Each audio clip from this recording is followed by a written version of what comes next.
আমার মামুন পাগল হয়ে গেল, আমার মামুন পাগল হয়ে গেল। করছে মাইলা, মাইলা টমি শয়তানি করছে, আর কি সুন্দর করে খামচাইছে টমি রে। টমি রে না দেখলে মাইলা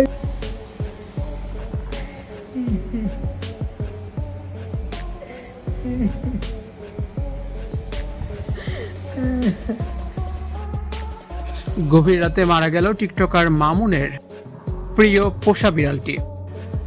সারা রাত ধরে কান্না করছে মামুন ও তার বোবা বোন। কারাগারে বন্দী রয়েছে টিকটকার প্রিন্স মামুন। আর ঠিক এই কঠিন সময়ে নেমে এলো আরও একটি দুঃসংবাদ। হঠাৎ করে মারা গেছে মামুনের অত্যন্ত প্রিয় পোষা সাদা রঙের সেই বিড়ালটি। পারিবারিক সূত্রে জানা যায়, ঘটনার দিন গভীর রাতে অসাবধানতা বশত বাসার বারান্দা থেকে নিচে পড়ে যায় পোষা এই বিড়ালটি। গুরুতর আহত অবস্থায় উদ্ধার করা হলেও ঘটনার কিছুক্ষণের মধ্যেই শেষ নিঃশ্বাস ত্যাগ করে অবলা এই প্রাণীটি। রাতের আধারেই বিড়ালটিকে পরম মমতায় মাটি চাপা দেওয়া হয়।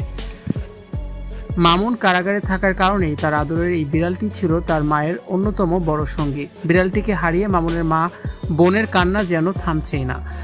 কোলে বিড়ালটির নিথর দেহ জড়িয়ে অঝোর ধারায় কান্নার দৃশ্য সামাজিক যোগাযোগ মাধ্যমে ইতিমধ্যেই ছড়িয়ে পড়েছে। মামুনের মা বলেন, ছেলেটা জেলে, আর এই কঠিন সময়ে ওকে ছেড়ে চলে গেল ওর সবচেয়ে পছন্দের প্রাণীটি। আবেগঘন কণ্ঠে বিড়ালটিকে জড়িয়ে ধরে কাঁদছিলেন টিকটকার প্রিন্স মামুনের মা।